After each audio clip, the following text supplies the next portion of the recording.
Hello everyone, welcome back to the channel. In this video, I'm going to create a quick comparison review about these two platforms, which is Puzzle.io and QuickBooks. So to get started with a quick overview, Puzzle.io is a modern automation-focused accounting platform tailored for startup and tech-forward businesses. It connects with banking, payroll, and financial tools to provide real-time financial insight, automated categorization, and investors-ready report. Then talking about QuickBooks on the other side, it's an built-in one of the most popular accounting platform for small to medium-sized businesses, offering a robust bookkeeping, invoicing, payroll, tax management tools, along with extensive third-party integration.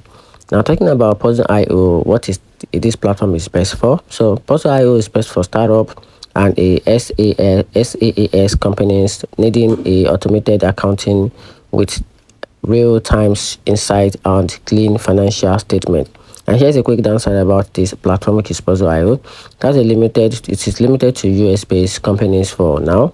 That is less suited for traditional small business or service industries, and also newer platform with a fewer integrations than QuickBooks.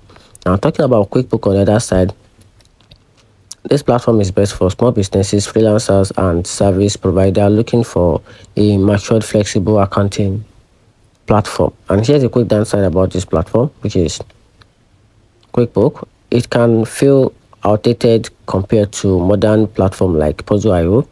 Some automation features requires manual setup, and subscription fee add up, especially with ads on. So that's it. Here is a quick comparison about these two platforms. So if you are growing a setup and a SaaS business that values automation, real-time reporting, and a clean investor grade books, just go for Puzzle.io. Then on the other side, if you are a traditional small business owners or freelancers looking for a reliable all-in-one account platform with extensive support, just go for QuickBooks. So that's it. Let me know in the comment section what you think about these two platforms. Thanks.